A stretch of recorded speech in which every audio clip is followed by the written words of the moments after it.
Olá, pessoal. Este é mais um Fala Carlão, sempre na prateleira de cima do agronegócio brasileiro. E o Fala Carlão está ficando dessa forma, gente. Toda hora alguém me indica um nome extraordinário lá da prateleira de cima e fala assim: ó, você tem que falar com ele. No programa de hoje, na verdade, ele foi mais do que indicado, indicado por várias pessoas. Não dá nem para falar o tanto de gente aqui que falou: você precisa falar com o Fernando.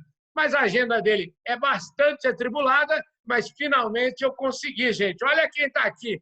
Fernando Sampaio, o homem do PCI, o homem que entende tudo de carne. Tudo bom, querido? Tudo bem, Carlão? Obrigado aí pelo convite. É um prazer para mim estar aqui com você. Prazer é meu. Deixa eu te falar. A seu respeito, a gente sabe o seguinte: você é um cara que estudou agronomia em Piracicaba, lá na Exalc, depois foi fazer especialização na França. Você é um dos caras que eu reputo tem um dos melhores textos que a gente pode ler dentro do agronegócio. É uma cabeça pensante extraordinária. Já me falaram que você é poliglota, que você fala umas 10 línguas, entendeu? Então é o seguinte: você corrige tudo o que é boato aí e o que tem de É. verdade agora é com você. Se apresente, por favor. Obrigado, Carlão. Bom, eu fiz agronomia lá em Piracicaba, né? Meu pai era agrônomo também, por isso que eu falei para você, né? Eu nasci em São Paulo, mas morei no Pará, morei no Piauí, fui estudar lá em Piracicaba. E a Exalc tinha um convênio com uma escola francesa de agricultura. Eu fui para a França para estudar, né? E eu ia ficar 6 meses, acabei ficando 9 anos na Europa, né? Eu comecei a trabalhar lá com carne na indústria francesa e aí eles atravessaram uma crise de vaca louca gigante nessa época que eu estava lá. Uhum. Aí eu fui para a Holanda em 2001. Eu fiquei na Holanda de 2001 a 2008 trabalhando com importação, né, numa grande trading holandesa. E foi o período que o Brasil mais cresceu na exportação, né? O Brasil já exportava, a Europa era o principal mercado, né? Uhum. Mas nesse período aí foi o crescimento mesmo. As empresas brasileiras viraram grandes multinacionais, né? A gente começou a exportar para a Rússia, Oriente Médio, tudo. E em 2008 eu voltei para o Brasil e aí a BIEC me chamou para trabalhar lá, mas foi um período conturbado, né? Teve aquela crise financeira, teve uma série de recuperações judiciais do setor e teve também uma crise relacionada a essa parte da sustentabilidade, porque né, começou a sair aquela ação do Greenpeace contra os frigoríficos, o Ministério Público, né, também começou aquelas ações civis, enfim, isso levou uma série de negociações, o próprio GTPS surgiu naquela época, em 2009, né, Uhum. dessas discussões todas. Então, eu entrei na BIEC para cuidar dessa agenda da sustentabilidade. Quando o Camardelli entrou lá, ele me promoveu a diretor executivo da BIEC, então eu mantinha, né, a agenda da sustentabilidade, mas com outras também, de negociação de mercado, enfim, promoção comercial da carne. Uhum.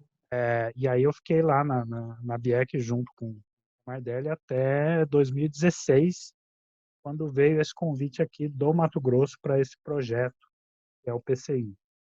Então, assim, se eu fosse resumir para você a minha carreira, né, eu comecei trabalhando com um produto que era carne, sabia tudo de carne, né, Uhum. comércio de carne, fui parar na indústria e da indústria trabalhando com a cadeia produtiva também no GTPS, com esses problemas todos da cadeia produtiva, né, os desafios que tem. É, é, e o PCI é um passo a mais, né? A ideia do PCI é trabalhar um território, que é o território do Mato Grosso. Então, a gente não está falando mais de só carne sustentável, de soja sustentável, mas como é que você consegue ter um território inteiro sustentável, e isso no estado do tamanho do Mato Grosso, que é o maior produtor do Brasil, né? Então, para mim, era um desafio interessante, por isso que eu resolvi encarar e vim aqui para Cuiabá. Eu me lembro lá atrás, tinha um projeto, né, que foi o IMAC, e era uma ideia de ter uma carne, por exemplo, produzir uma carne com um selo de origem Mato Grosso. Essas coisas andaram e o PCI surgiu dessas conversas também?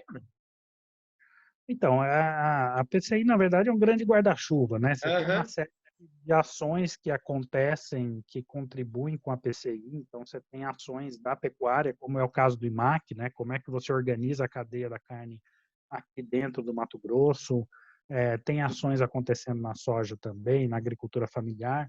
Mas Uhum, assim, Carlão, o principal desafio é que hoje você tem um mercado lá fora onde essa pressão vem aumentando, né? Nenhuma marca, nem nenhuma empresa lá quer ter o nome associado a desmatamento, à ilegalidade, né? uhum, E o grande problema é que hoje, para atender esse mercado, isso vem sempre, chega aqui na forma de paulada, né? É sanção, é moratória, é ataque, né?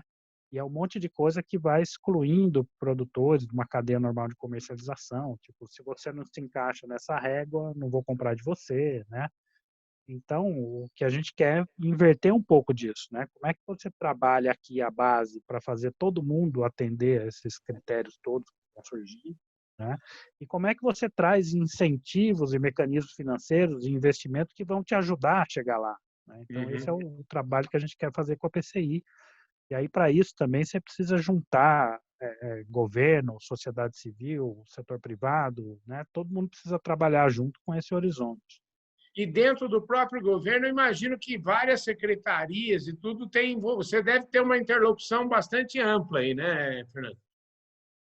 Sim, o governo, a PCI é uma estratégia de governo, né? Ou seja, Uhum, o governo ele tem as ações que ele tem que fazer. Então, tem coisas que só o governo faz, né? Quem é que bota o cadastro ambiental rural para funcionar é o governo, né? Quem uhum. controla desmatamento ilegal é o governo. Então, assim, o governo tem se comprometido em desenvolver uma série de ações que vão ajudar a reduzir esse risco do setor privado e a entregar esses objetivos da PCI.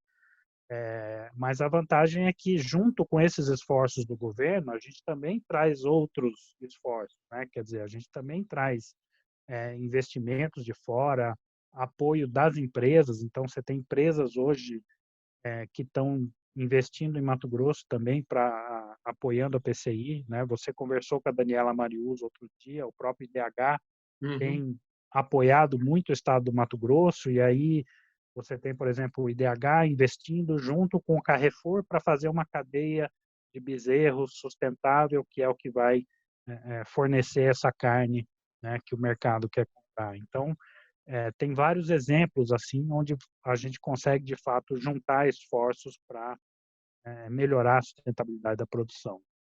Ô, Fernando, na verdade, o mundo, vamos dizer assim, a geoeconomia, geopolítica, o mundo mudou bastante de eixo, né? Hoje a gente tem que levar em consideração e a forte, tem que ter presença, todo exportador brasileiro tem que pensar e tem que ter presença na Ásia. Hoje a Ásia ganha uma importância muito grande, a China é super importante, mas daqui a pouquinho vem Índia e tem toda uma região lá que é super importante. E quando a gente está falando nessa história, você conheceu bem a Europa, a gente está falando, esse eixo então mudou um pouquinho.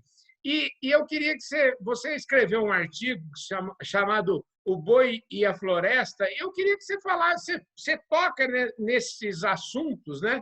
E eu queria que você destrinchasse um pouquinho mais para a gente esse seu artigo, essa sua reflexão de como que a gente tem que fazer para acabar não criando, vamos dizer assim, aquilo que você chamou no artigo, né, de alfavilles, alfaville dentro da favela, né? Então, eu achei aquele artigo seu sensacional e eu queria que você trouxesse à luz aqui para o nosso público aquele seu raciocínio. Então, é a primeira coisa que você falou, né? Esse eixo do mercado, ele foi mudando ao longo do tempo. Quando eu comecei Uhum, a trabalhar na carne, lá em 2000, né? A Europa era o principal comprador de carne do Brasil. Aí você vê, em 2002 abriu o mercado da Rússia, né? Em uhum, 2004 o Brasil já era o maior exportador do mundo, né? Muito por causa da Rússia. Aí o Brasil começou a vender naqueles países do Oriente Médio, né? Você tinha na época o Pratini lá na Biec, uhum. ministro Forlan no governo, viajando aí de maleta, abrindo o mercado atrás do outro. Então, o Brasil passou ali para o Oriente Médio, né? E depois Hong Kong, que era a porta de entrada para a China, era um mercadinho que comprava miúdo ali, tripa, tendão, traqueia, né? Tudo isso eles levavam para lá. E aí você vê com o aumento de renda na China, cada vez mais produtos melhores, mais carne, né? Ainda são grandes compradores de miúdo, mas comprando cada vez mais carne e carne boa, né? E a Uhum. carne está entrando, de fato, na culinária da classe média chinesa. Então, esse mercado migrou mesmo para a Ásia, né? E se olhar no futuro, é lá que vai estar esse mercado, porque é a mesma coisa que aconteceu na China, pessoas saindo da pobreza, indo para centros urbanos, dobrando, triplicando a renda, está acontecendo em outros países do Sudeste Asiático, né? Vai acontecer nesses países emergentes hoje e vai acontecer na África também, no Oriente Médio e em outros lugares. E então você teve essa mudança do mercado e, ao mesmo tempo, essa pauta ambiental, né, que entrou na agenda de empresas e países compradores, quer dizer, de desvincular cadeias de commodity do desmatamento, certo? E aí tem duas maneiras de fazer isso. Uma coisa é fazer, né, o que eu chamei ali do approach europeu. Eu vou te Uhum. criar aqui uma série de regras, você tem que atender, senão você está fora do mercado, né? Uhum. Quer dizer, isso não funciona. Trabalhar em cima de embargo e de exclusão, né, você nunca vai ajudar a melhorar a produção nessa origem ali de onde você está comprando, né? Acreditar que tem que parar de comer carne, todo mundo vai virar vegano, quer dizer, isso não é verdade, né? Esses países toda a Ásia, agora que estão começando a comer carne, você vai falar para eles, não pode, porque não é sustentável.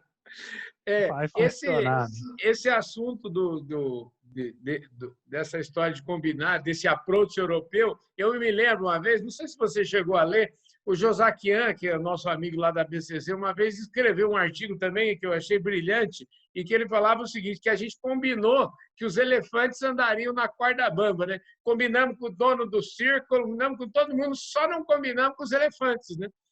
É, exatamente, né? O Josaquiel também é a cabeça brilhante aí do setor.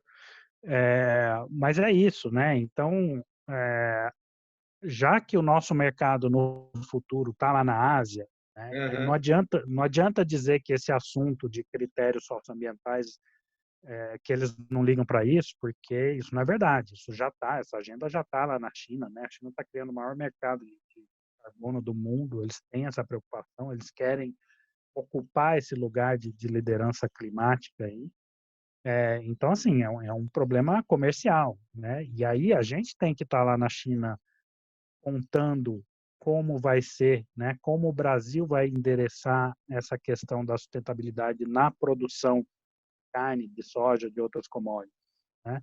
E o Brasil tem uma força gigante nisso, né? Porque a gente tem um código florestal para usar a nosso favor, a nossa agricultura ela é de baixo carbono, quer dizer, o que a gente tem que fazer é ir lá para a China contar, né, que a gente vai exportar para ele não só soja e carne, mas soja e carne atrelado a serviços ambientais, atrelado à redução de emissões, né?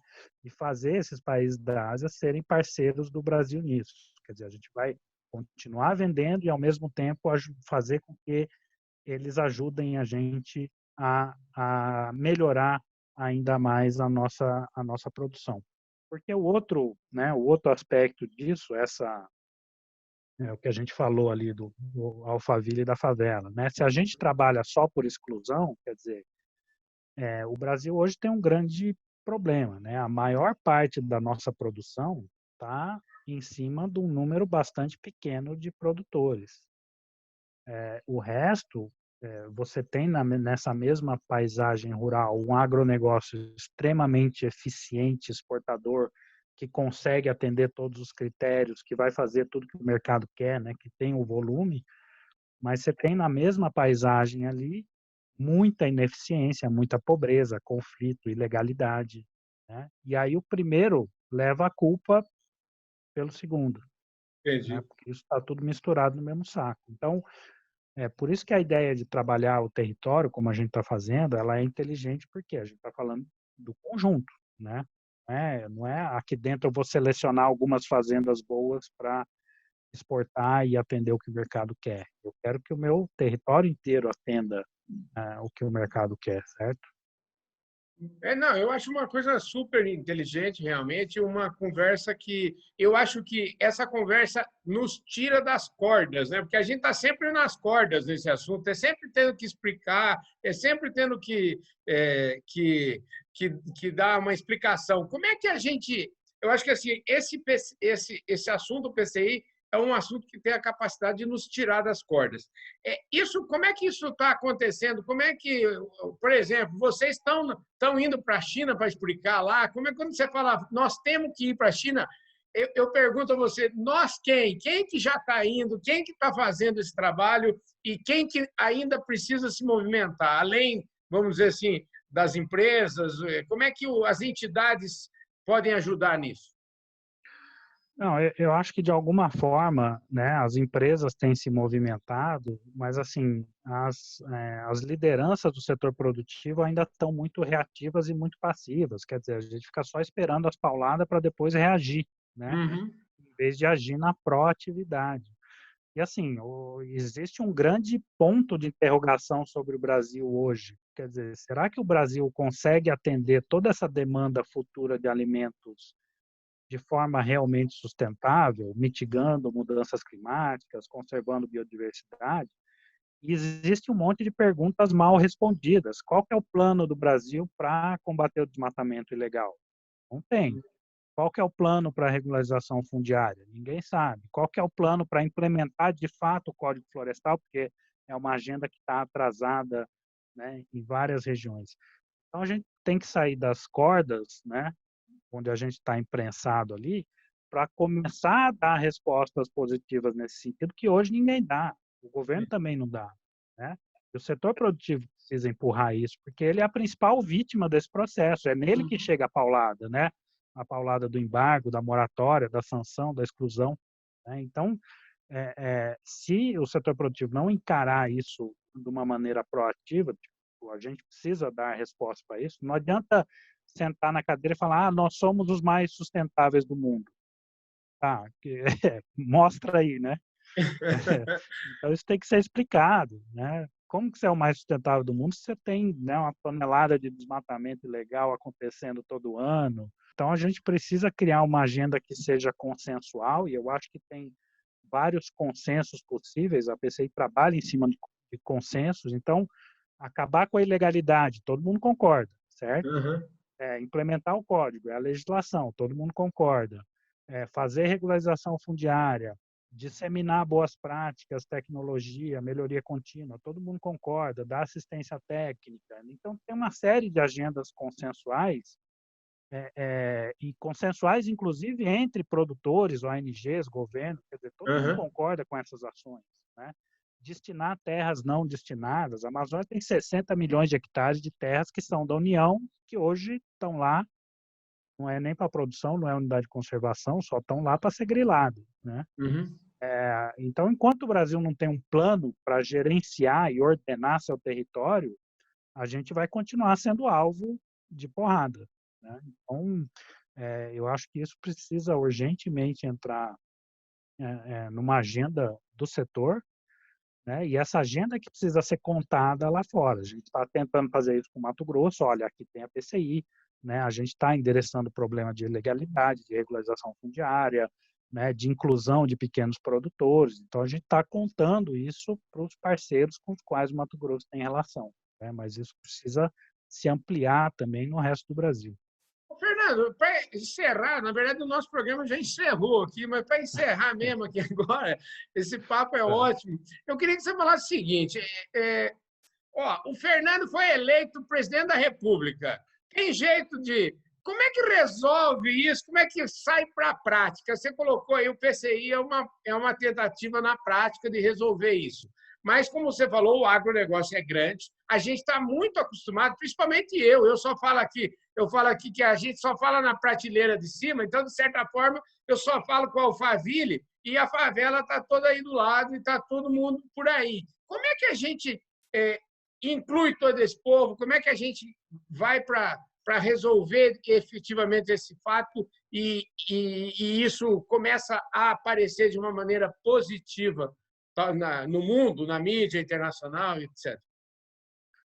Ó, Carlão, eu acho que o primeiro passo é você ter essa agenda consensual, né? Quais são as coisas aqui que todo mundo concorda e que podem, de fato, alavancar o setor, né? E fazer o Brasil, de fato, ser a potência agroambiental que ele deve ser, né? Qual que é Uhum, essa agenda?